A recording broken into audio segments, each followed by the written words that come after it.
Mi nombre es Cardenal Lucio Bellini y durante más de 40 años serví dentro de los muros sagrados del Vaticano.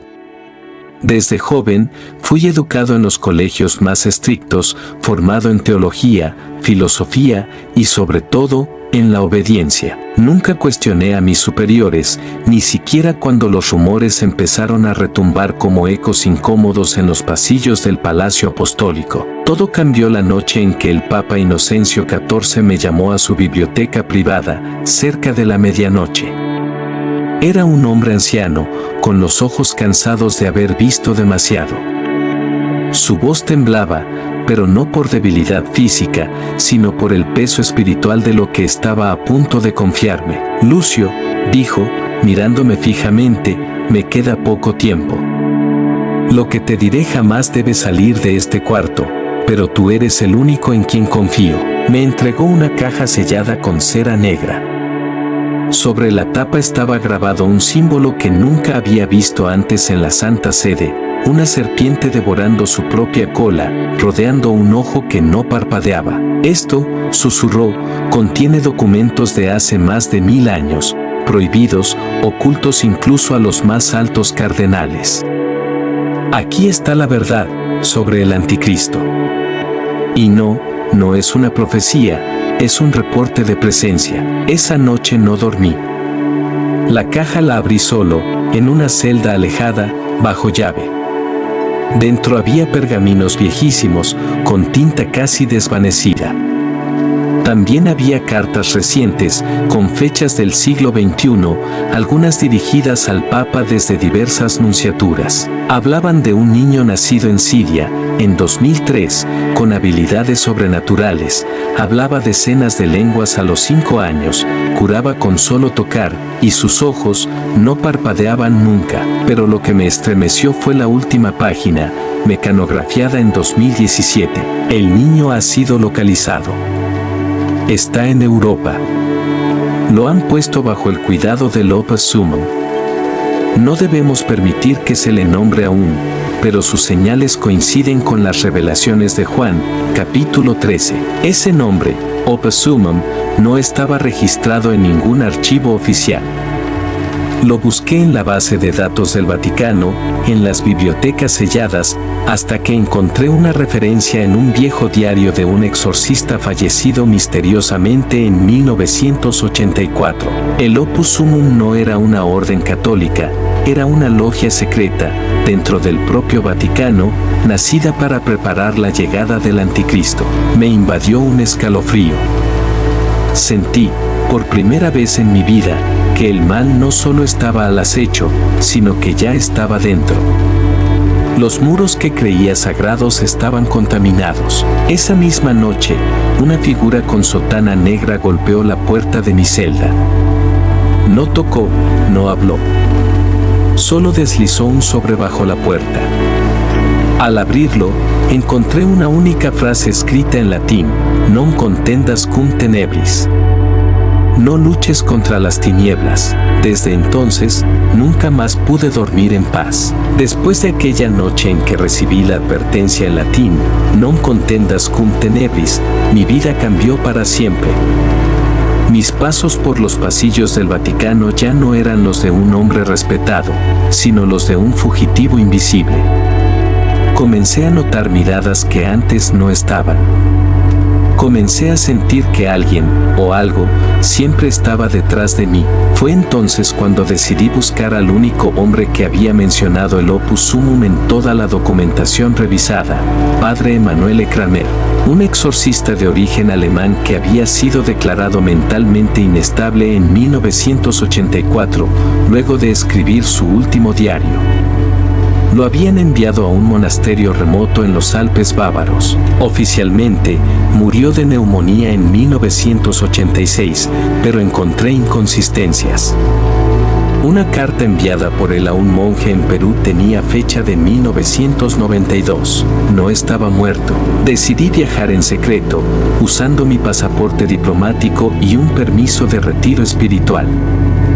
Al llegar a Baviera, en pleno invierno, el monasterio donde supuestamente residía Kramer se alzaba entre la niebla como un castillo medieval congelado en el tiempo. Cuando golpeé la puerta, un monje anciano me miró con suspicacia. Dije el nombre de Kramer. No respondió, pero me dejó entrar. A través de largos pasillos de piedra y silencio, me condujo a una cripta oculta bajo la biblioteca. Allí lo encontré, padre Kramer, encorvado, con barba blanca y ojos profundamente tristes. «Usted ha leído el diario», murmuró, antes de que yo dijera palabra. Entonces ya sabe que lo que se prepara no es una teoría, es una consagración. Me contó que el Opus Sumum era una logia oculta, no satánica abiertamente, sino infiltrada bajo capas de misticismo y aparente devoción. Su objetivo no era servir al diablo de manera vulgar, sino preparar el escenario para la entronización del anticristo dentro de la estructura eclesiástica misma. El demonio no necesita convencer a los ateos, me dijo con voz temblorosa, sino poseer a los que se visten de blanco. Le pregunté por el niño. Su rostro se tornó pálido. No es un niño, es algo más. Su cuerpo es humano, pero su alma no. Fue concebido durante un ritual en Siria, en el año 2002. Lo llaman el figlio del silencio. Tiene la capacidad de hipnotizar con la mirada y quienes lo han visto aseguran que no tiene sombra. Kramer sacó un mapa antiguo.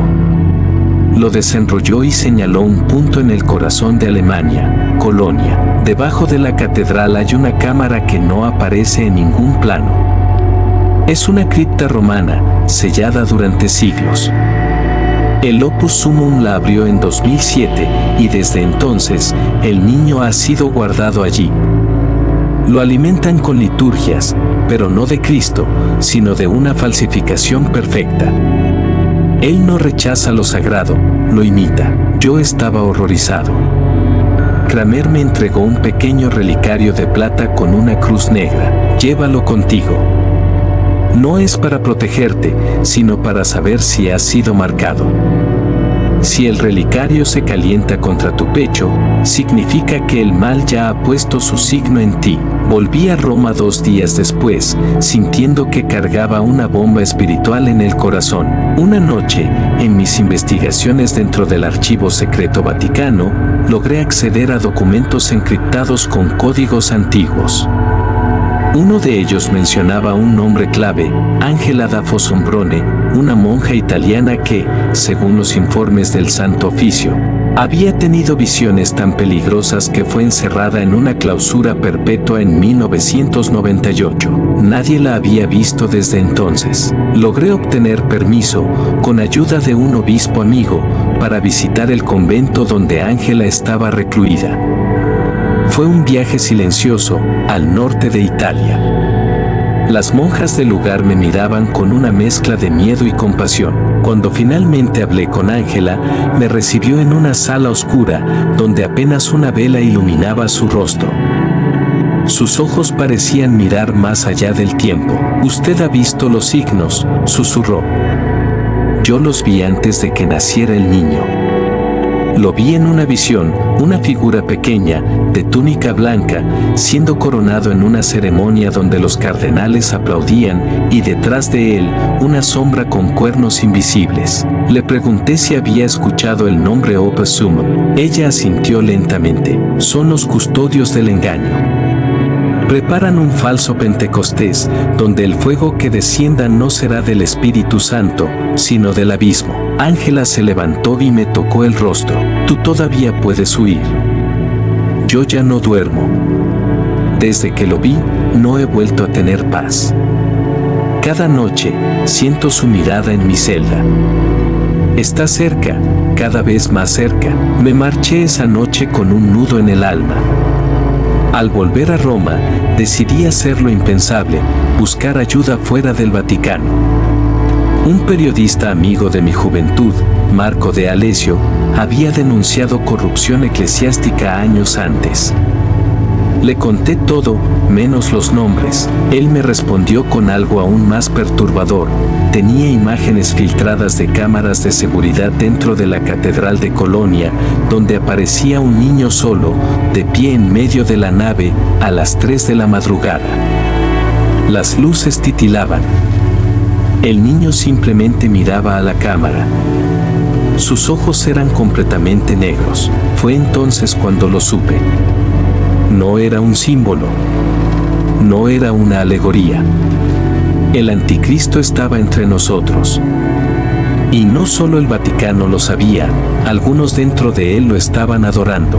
Esa noche, el relicario se calentó contra mi pecho por primera vez. El relicario seguía caliente contra mi pecho. Como una brasa espiritual, me advertía sin palabras, ya no era un simple investigador de los secretos del Vaticano, sino una amenaza viviente para los planes de aquellos que adoraban en las sombras.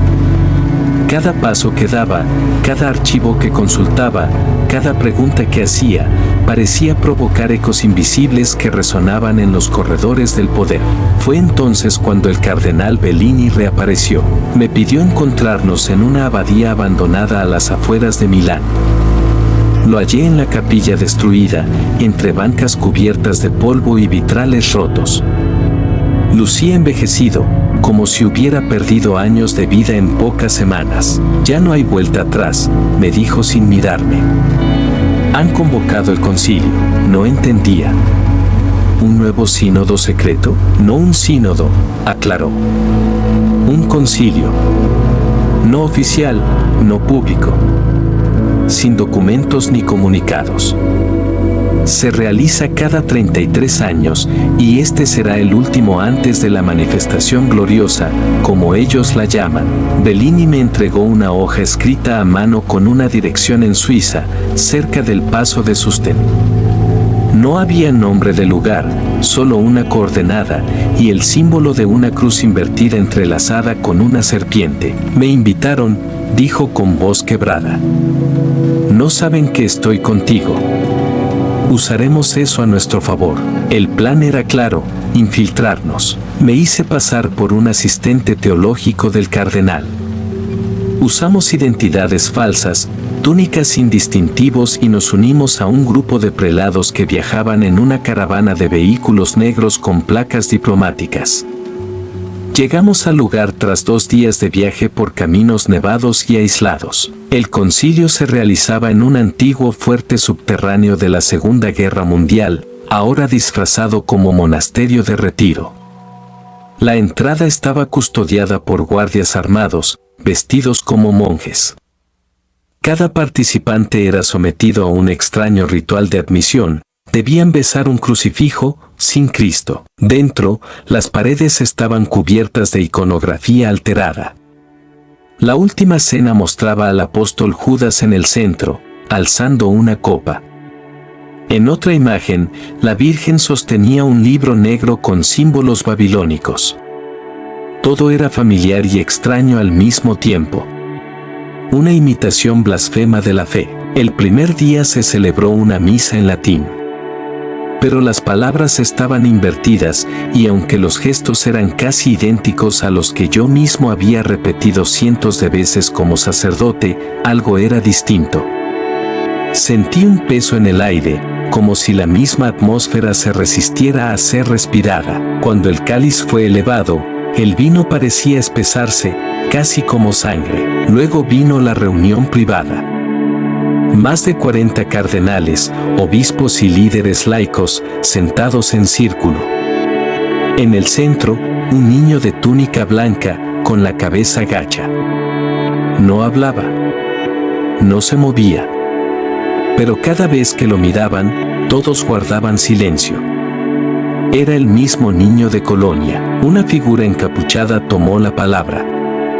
Su voz era profunda, sin acento, sin emoción. Hermanos, ha llegado el tiempo. El falso redentor está listo. El mundo está cansado de la espera. Y nosotros seremos los heraldos de su revelación. Yo quería gritar. Detenerlo todo. pero sabía que cualquier movimiento sería mi sentencia. Luego presentaron un documento llamado Evangelium Novum, una reinterpretación del Apocalipsis, donde el anticristo era presentado no como enemigo, sino como el restaurador de la unidad cósmica. Según este evangelio oscuro, Cristo había fracasado al dividir al mundo entre salvados y condenados, y el niño sería el puente definitivo entre cielo e infierno. Bellini me miró. Sus labios temblaban. Están listos para colocarlo en el trono papal. No hoy, pero pronto. En cuanto el Papa actual muera o sea removido. Esa noche, escondido en una celda de piedra, recé. Por primera vez en años, no para pedir respuestas, sino para que mi alma no se quebrara. Sabía que el cielo no respondería con palabras, pero necesitaba fuerza. Al día siguiente, descubrimos que los rituales se intensificarían. Lo que antes eran misas, ahora se transformaban en simulacros de martirio. Un joven fue azotado simbólicamente en el altar, mientras los prelados recitaban letanías en un latín mezclado con arameo antiguo. Lo llamaban la purificación del testigo. Fue entonces cuando fuimos descubiertos. Un monje nos reconoció. Era alguien a quien Bellini había sancionado años atrás por mala conducta. Lo vi salir corriendo por un pasillo oscuro. No teníamos tiempo. Esa misma noche, huimos. Corrimos por túneles abandonados, siguiendo las marcas de humedad hasta encontrar una salida que daba a un bosque congelado. Caminamos horas, casi sin habla. Solo cuando vimos la carretera, supe que habíamos escapado. Por ahora, nos refugiamos en una casa segura en Lucerna. Allí, Bellini me confesó algo más. No todos los cardenales están comprometidos con el Opus Sumum. Pero muchos, demasiados, son cobardes. Saben lo que ocurre, pero callan. Otros están hipnotizados por el niño. Y unos pocos creen sinceramente que están haciendo la voluntad de Dios. Le pregunté si había alguna forma de detenerlos. Solo una, dijo. Revelar la verdad, no con documentos, sino con hechos. Si el mundo ve lo que ocurre, si el pueblo de Dios despierta, tal vez haya esperanza. Me entregó una copia del Evangelium Novum. Lo había robado durante el concilio. Tú harás lo que yo no pude. Yo ya no saldré de esta guerra. Pero tú aún puedes llegar al final. Poco después, lo envenenaron. Lo encontré en su habitación, ya sin vida. En su boca, una pequeña hostia negra, marcada con un símbolo que jamás olvidaré, una corona de espinas, invertida. Ese día comprendí que esta lucha no era política ni doctrinal. Era metafísica. Era la lucha por el alma misma de la Iglesia. Después de la muerte de Bellini, algo en mí se quebró para siempre. Ya no era solo un cardenal fugitivo. Era un testigo maldito. Sabía demasiado, y aún peor, había visto demasiado. Dormía con una pistola bajo la almohada y el rosario envuelto en la muñeca. Vivía cada amanecer como una señal de gracia y cada atardecer como el anuncio de una emboscada. Las noches eran un desfile de rostros. El niño, la misa negra, la hostia negra en la boca de Bellini. No sabía quién era peor, los que creían que el niño era el nuevo Mesías o los que sabían que no lo era y aún así le rendían culto. Pero el destino no había terminado conmigo. Un viejo contacto mío del Archivo Apostólico Vaticano, el padre Manetti, un archivista olvidado por todos excepto por el polvo, me contactó con una frase que aún hoy me retumba en la memoria: ha sido abierto. El Evangelio maldito. Me citó en una cripta bajo la Basílica de San Lorenzo Extramuros. Cuando llegué, su rostro era el de un hombre que había mirado directamente al infierno. Me entregó un sobre con fotografías, pergaminos, sellos rotos, inscripciones arameas. Lo ocultaron desde el siglo IV. Fue declarado herético antes de ser leído, porque sabían lo que contenía. Y ahora lo usan. El texto estaba atribuido a Judas, el visionario.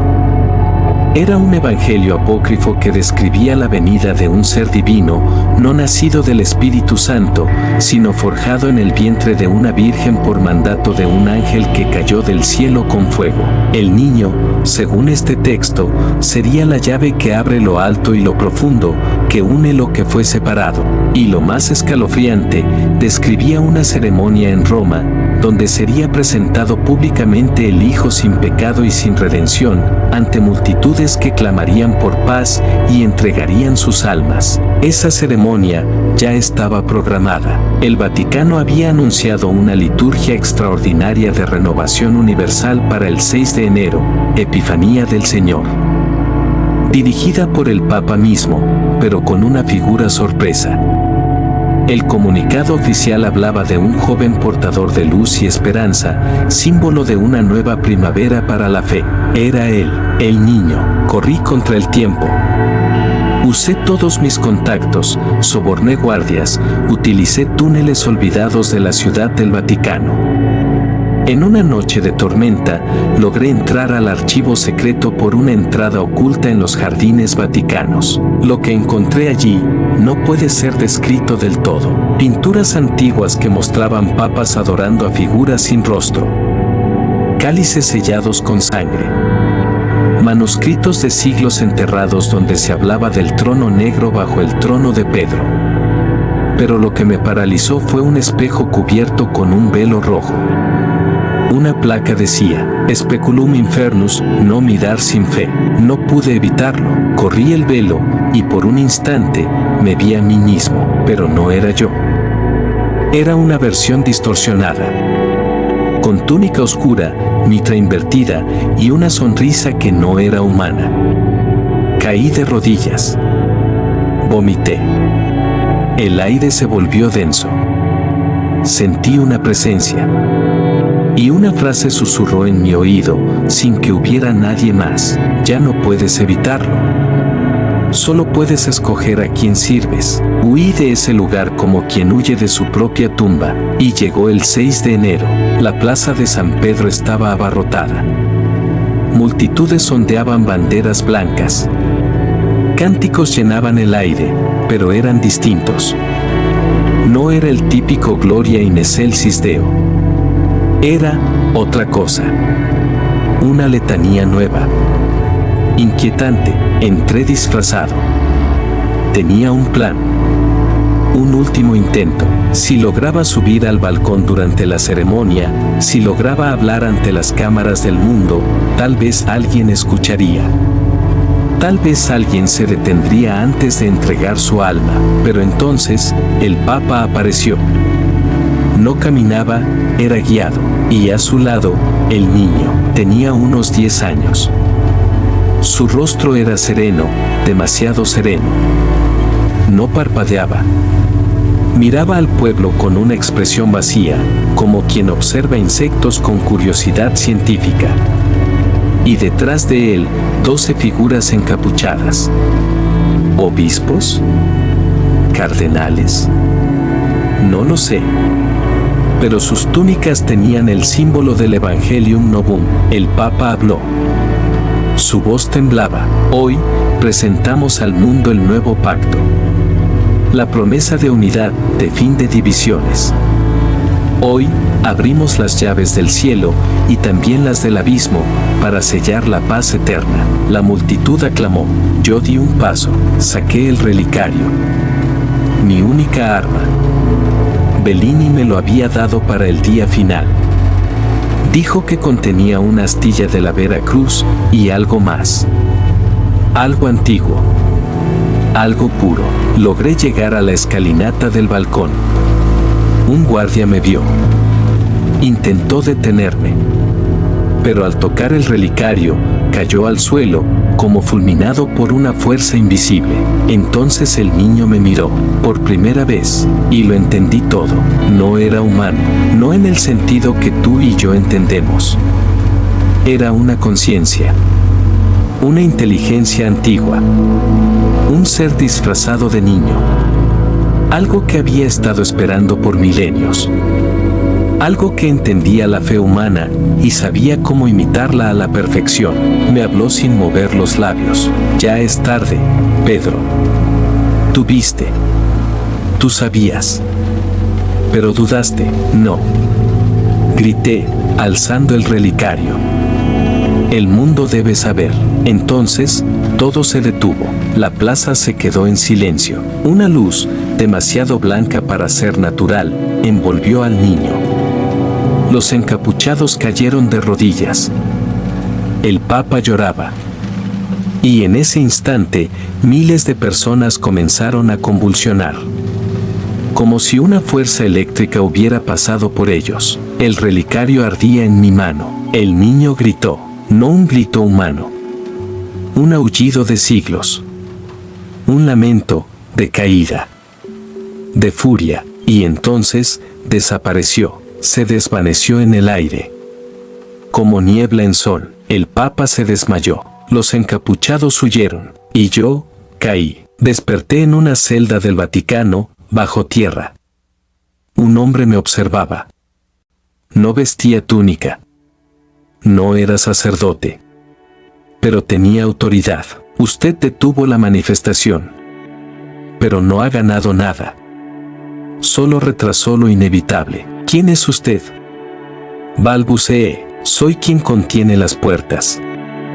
Y usted ha visto lo que no debía. Pero aún puede elegir. Me ofreció 2 objetos, una pluma y una inyección. Con la pluma, escribirás un testimonio moderado. Dirás que fue histeria colectiva. Que el niño era solo un símbolo. Que todo fue malinterpretado. Y la inyección, nunca despertarás. No sufrirás más. Lo miré. Luego miré el relicario. Aún estaba en mi cuello.